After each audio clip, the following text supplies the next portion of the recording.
L'Incontournable, le balado présenté par la CCI française au Canada, vous propose d'écouter celles et ceux qui construisent chaque jour la communauté d'affaires franco-canadienne.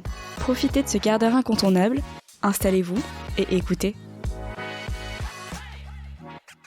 Bienvenue dans l'Incontournable, le balado de la CCI française au Canada. Mon nom est Candice Dossion et je suis ravie de recevoir aujourd'hui Maître Natacha Mignon, avocate et associée chez Imetis.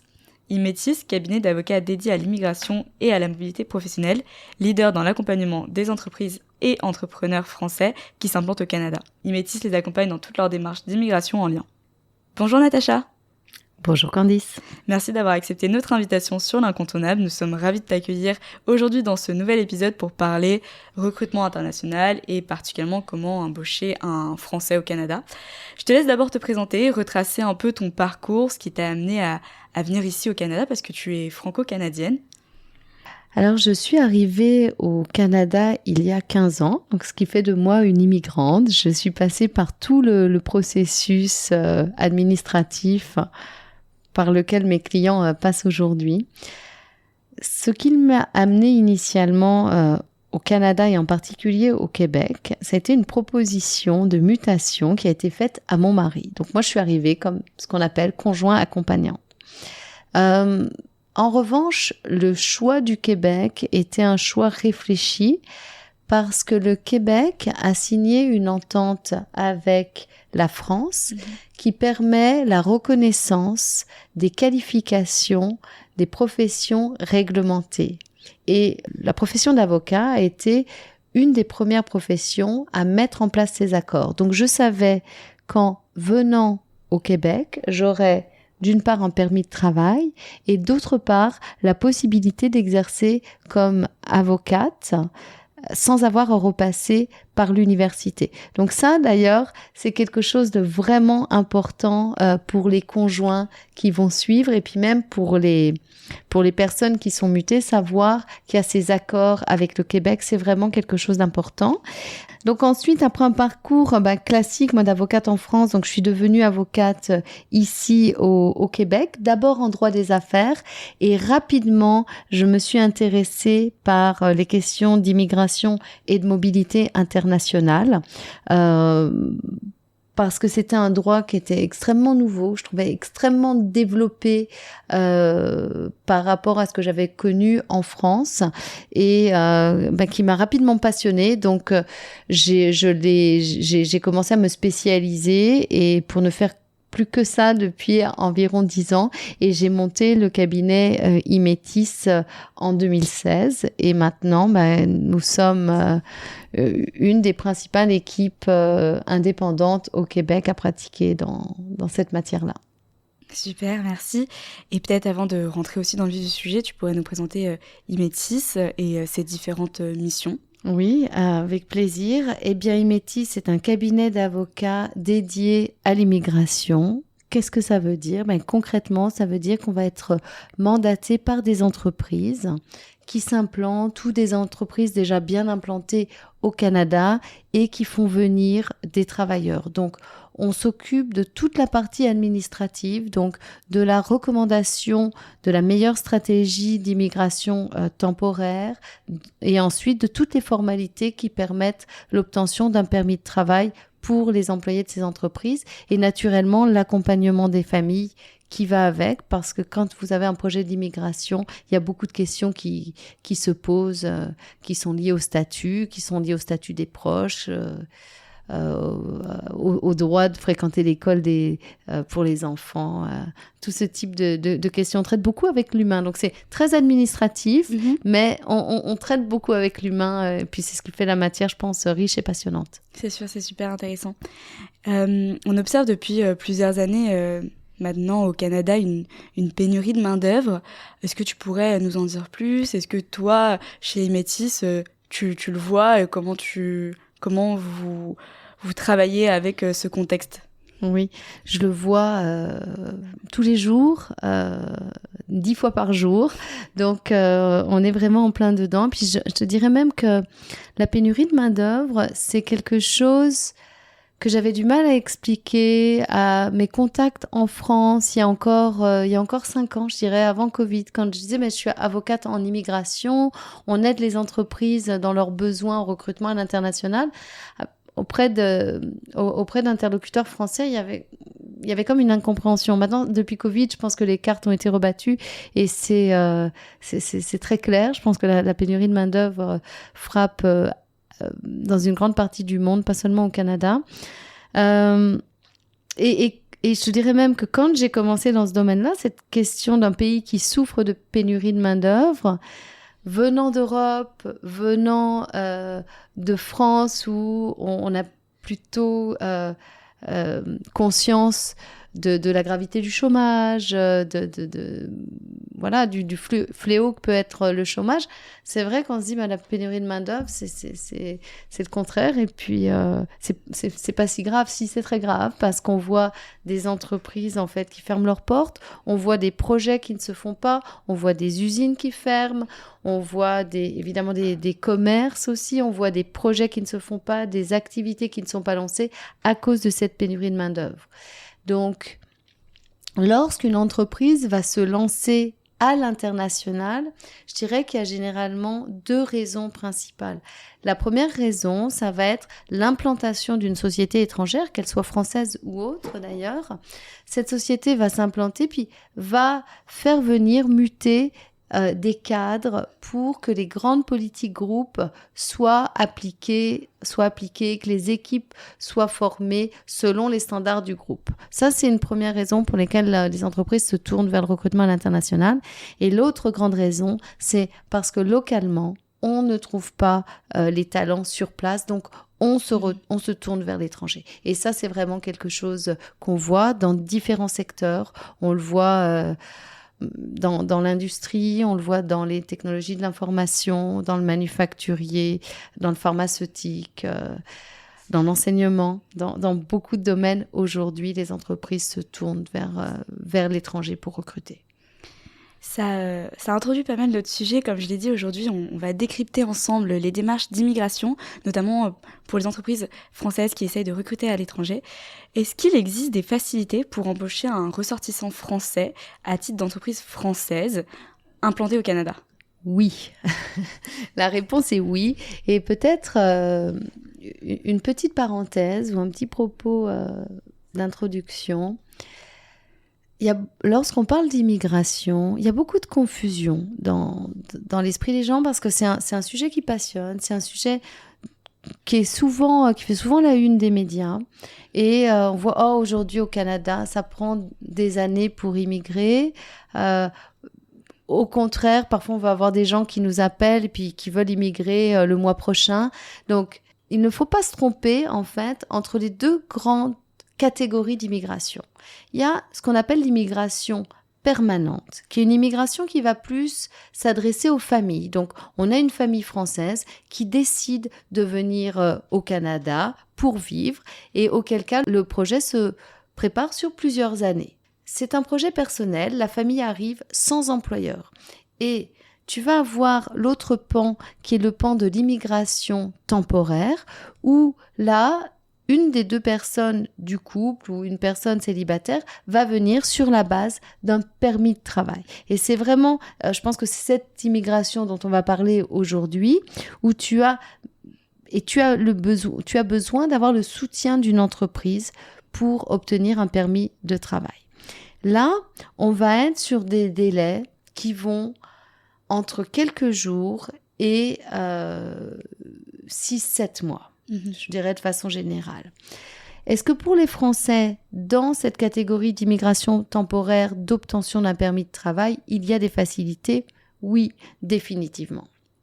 Donc, la règle générale pour obtenir un permis de travail, c'est que l'employeur prouve qu'il n'a pas trouvé à recruter localement. Les autorités autorisent cet employeur à se tourner vers le recrutement à l'international. Pour les ressortissants français et les entreprises françaises, on va souvent avoir des mécanismes d'exemption.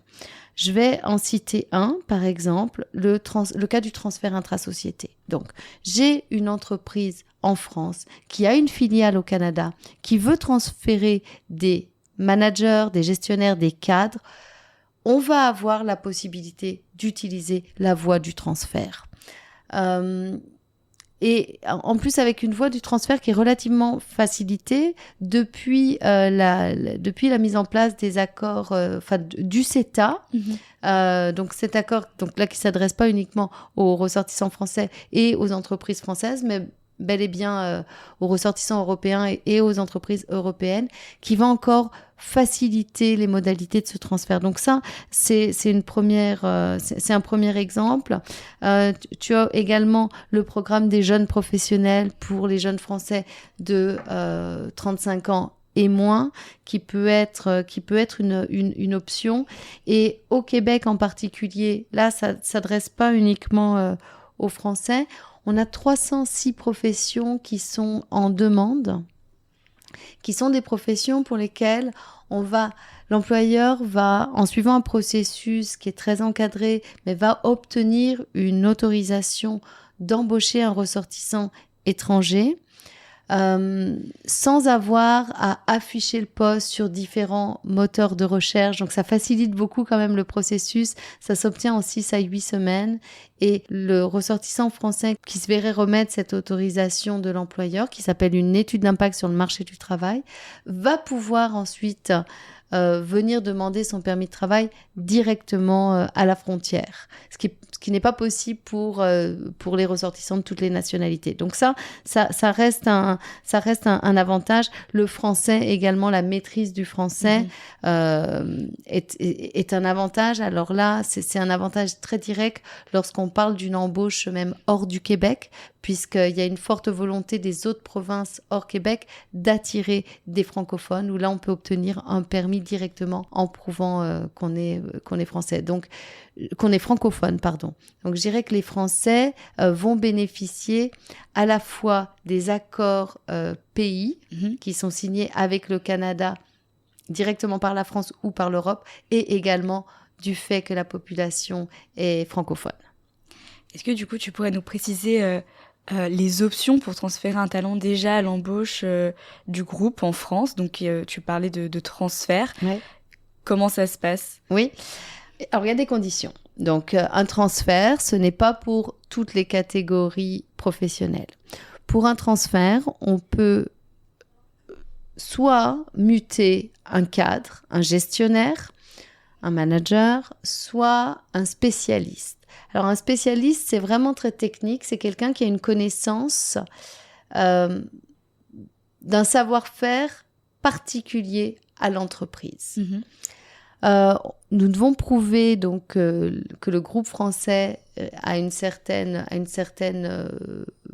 présence, ampleur, taille, et que le travailleur qui va être muté est à l'emploi du groupe depuis au moins 12 mois. Donc ça va vraiment être les principaux critères pour pouvoir aller muter la personne. Ce qui est intéressant quand on utilise les programmes du CETA, le transfert intrasociété sous le CETA, c'est que pour une entreprise qui va démarrer ses activités au Canada, on peut obtenir un premier permis de 3 ans, alors que lorsqu'on est une entreprise hors Union européenne et un ressortissant non hors Union européenne également, pour une entreprise qui débute ses activités, le premier permis est seulement d'1 an. Donc c'est en ça que je dis que le CETA a facilité pas mal ces options de transfert. Et puis c'est un permis qui va être renouvelable. Donc au maximum, dépendamment des programmes, on va pouvoir être sur un détachement de 7 ans. Avec, ce qui est intéressant, parce que c'est aussi une question souvent posée par les entreprises, possibilité que la personne demeure rémunérée en Europe ou soit rémunérée au Canada. Ok, c'est intéressant. Et quelles sont les alternatives si un transfert intra-société ne peut pas être envisagé? Il y en a beaucoup. Il y en a beaucoup. Donc, toujours, nous, comment on analyse en fait les possibilités. Et je pense que une des grosses plus-value de faire affaire avec un avocat en immigration, c'est que nous connaissons les programmes applicables et on va être en mesure de soumettre différentes options à nos clients. Comment on évalue un programme de permis de travail ? On va regarder 3 éléments. On va demander une copie du passeport de la personne pour voir en fait la nationalité de cette personne et son âge. Pour voir si je vais avoir des accords avec le pays en fonction de l'âge ou en fonction de la nationalité. On va demander également un CV à jour pour connaître en fait la formation initiale et l'expérience professionnelle du candidat et naturellement l'offre d'emploi qui est faite au Canada. Avec ces 3 éléments, on va être en mesure de recommander un programme. Donc, si dans l'exemple que tu donnes, un transfert intra-société n'est pas possible, par exemple, on aurait un développeur Java qui peut être très compétent, mais il ne va pas qualifier sur un transfert intra-société parce que je ne suis pas sur une connaissance technique ni sur une position managériale. Je suis sur une connaissance, en fait, technique par rapport à la matière, par rapport à ces notions informatiques, mais c'est pas une connaissance qui est la propriété de l'entreprise. Donc, je vais pas pouvoir aller sur la voie du transfert. Dans un cas pareil, je vais regarder si le salaire correspond bien au médian dans la profession pour l'expérience exigée par l'employeur. Et auquel cas, on irait vers des programmes qui sont spécifiques pour les talents en informatique. Et on peut obtenir ce dont je te parlais tout à l'heure, qui s'appelle une étude d'impact sur le marché du travail par le volet des talents mondiaux. Donc ça, ce serait une option. Dans d'autres domaines, par exemple, dans le domaine de l'industrie, tu peux obtenir des permis très facilement lorsque tu as des réparations urgentes à faire. Lorsque tu as également, tu veux faire dans un groupe, tu as besoin de faire venir quelqu'un juste pour quelques semaines, tu peux avoir une dispense de permis pour 4 semaines pour que la personne puisse venir travailler ici. Dans les groupes de grande taille, tu peux avoir également la mobilité intra-groupe qui est très différente du transfert. Là, je vais prouver que j'ai des Canadiens qui sont embauchés à l'étranger. Donc, de facto, j'ai en quelque sorte un crédit pour faire venir des ressortissants étrangers ici au Canada. Donc, j'ai pas mal d'options et c'est seulement quelques exemples que je cite, mais on jongle toujours avec, je dirais, 5 programmes qui sont assez communs et puis de façon plus rare, on a 10-12 programmes envisageables. C'est ça, donc en fait, il y a toujours une solution en soi. Plus ou moins. Toujours. Alors, on reste sur un pays d'immigration choisi et chaque programme répond à des critères. Alors, on est dans les 450 000 permis émis chaque année, juste pour donner un ordre d'idée. Donc, on est sur un droit administratif, on a des critères à respecter. Je dirais que sur des ressortissants français, lorsque j'ai une offre d'emploi d'un employeur canadien, que ce soit une filiale d'un groupe français ou un employeur canadien en direct, c'est rare, extrêmement rare, que je n'ai absolument pas d'option. Et si je n'ai pas d'option, c'est par exemple que le salaire ne qualifie pas. En quel cas, on ne dépose même pas la demande. Je comprends. On parlait du coup de beaucoup de cadres, profils qualifiés, etc. Mais comment on fait pour embaucher un ressortissant français qui a moins de 35 ans ? Alors, il y a un programme formidable qui s'appelle Expérience internationale Canada, qui est disponible pour une trentaine de nationalités, dont les Français. Ce qui est intéressant pour les Français, c'est que tu as 3 programmes dans ce programme-là. Le programme des jeunes professionnels, le programme des PVT et les stages coop pour les stagiaires. Dans les jeunes professionnels, tu vas avoir jeunes professionnels et, qui en fait partie, le VIE. Avec une limite d'âge un peu différente. Mais donc, le jeune professionnel, une entreprise canadienne, qu'elle soit filiale ou non d'un groupe français, va pouvoir faire une offre d'emploi à un ressortissant français qui va pouvoir obtenir directement un permis de travail du moment qu'il reçoit une invitation. Donc, il s'inscrit dans un bassin. il attend de recevoir une invitation du gouvernement et là ensuite il fait sa demande de permis de travail. Le délai pour obtenir ce type de permis est en ce moment de 5 à 6 semaines. Donc ça va super rapidement. Ouais. Et quels sont les points de vigilance en lien avec l'embauche d'un Français sous EIC, enfin Expérience Internationale Canada? Point de vigilance, c'est relativement nouveau. Et puis ça me permet de faire une parenthèse qui peut être intéressante. Ce que j'ai remarqué au Canada, puis j'en suis un exemple, c'est... Et puis quand j'en parle avec des collègues qui font de l'immigration dans d'autres pays, c'est plus vrai au Canada parce que eux le voient moins souvent. On a souvent un projet personnel derrière un projet d'immigration temporaire. Donc les personnes vont venir sur un permis initial de 1 an, 2 ans, 3 ans, peu importe, et avoir cette envie de devenir ensuite résident permanent du pays. Et sur place, lorsque tu arrives au Canada, comme travailleur, tu vas avoir des programmes de résidence permanente qui te sont accessibles par une voie de passerelle. Il y en a de différentes sortes. Lorsqu'on embauche un ressortissant français de moins de 35 ans par le programme de l'Expérience Internationale Canada, son permis initial va être de 2 ans pour un jeune professionnel. Cette durée initiale de 2 ans ne permet pas d'accéder à la résidence permanente par un programme qui est réservé aux francophones, qui s'appelle le programme de l'expérience québécoise. Donc ça veut dire que depuis, et puis c'est relativement récent parce que ça date de 2020.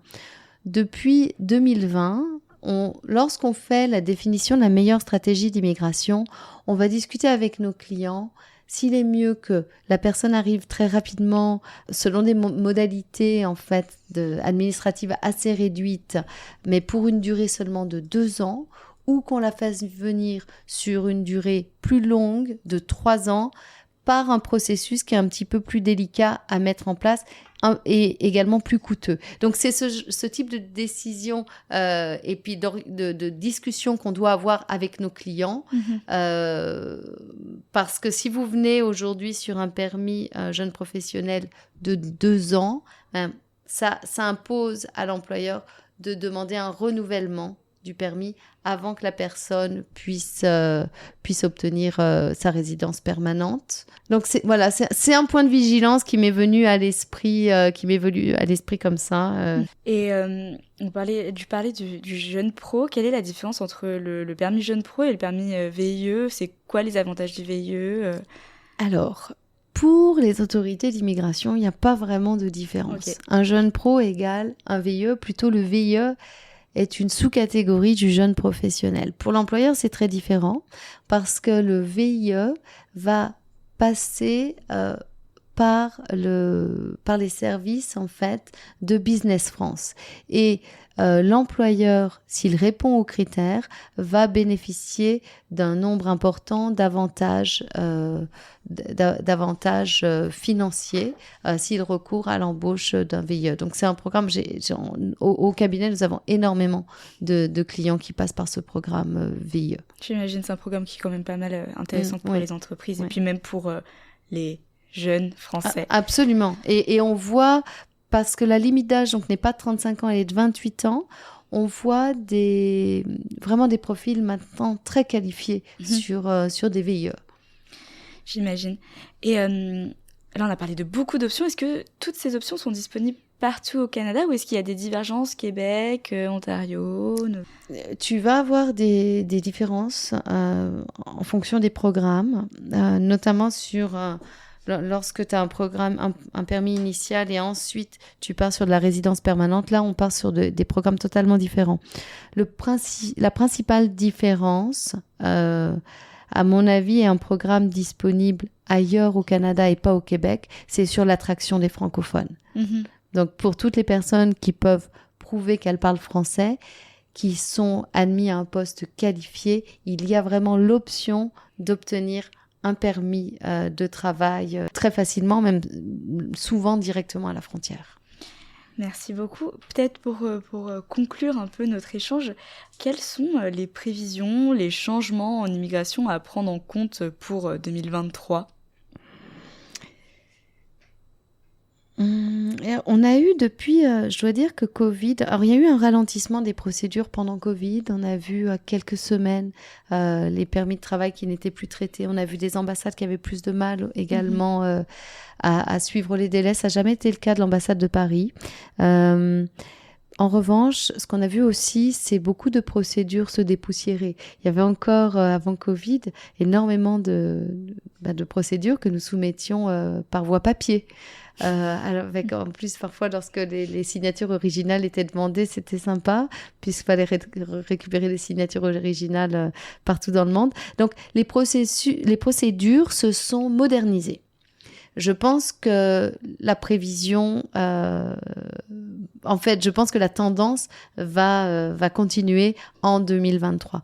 On a vu également des politiques améliorer la situation des ressortissants étrangers depuis 1 an ou 18 mois, et on voit que ces politiques sont actuellement maintenues. Un exemple, c'est qu'on a la possibilité, donc tu as les étudiants qui sont aussi une grosse partie des ressortissants étrangers au Canada. Là encore, on est à peu près sur 450 000 permis étudiants chaque année. La plupart de ces étudiants ont la possibilité de travailler 20 heures par semaine pendant leurs études. Eh bien, il y a quelques mois, ils ont obtenu la possibilité de travailler sur la base d'un temps plein. Donc, puis là, c'est une politique qui est toujours en vigueur. On a eu des politiques également permettant le changement d'employeur pendant le temps de traitement d'une demande de changement de permis de travail. Donc là encore, on voit un certain assouplissement des règles qui favorise, je pense, la mobilité des travailleurs. Eh bien, merci beaucoup Natacha pour ton partage d'expertise et ta participation à l'Incontournable. Et pour les gens qui nous écoutent, j'espère que ce tour d'horizon vous aura éclairé. N'hésitez pas à contacter Imetis pour vous accompagner tout au long de vos démarches d'immigration et de mobilité professionnelle. Merci Natacha. Un grand merci à toi Candice, merci pour cette invitation. À bientôt sur l'Incontournable. Restez à l'écoute, retrouvez-nous dans le prochain épisode de l'Incontournable. Et pour ne rien rater, abonnez-vous et suivez la CCI française au Canada sur les réseaux sociaux.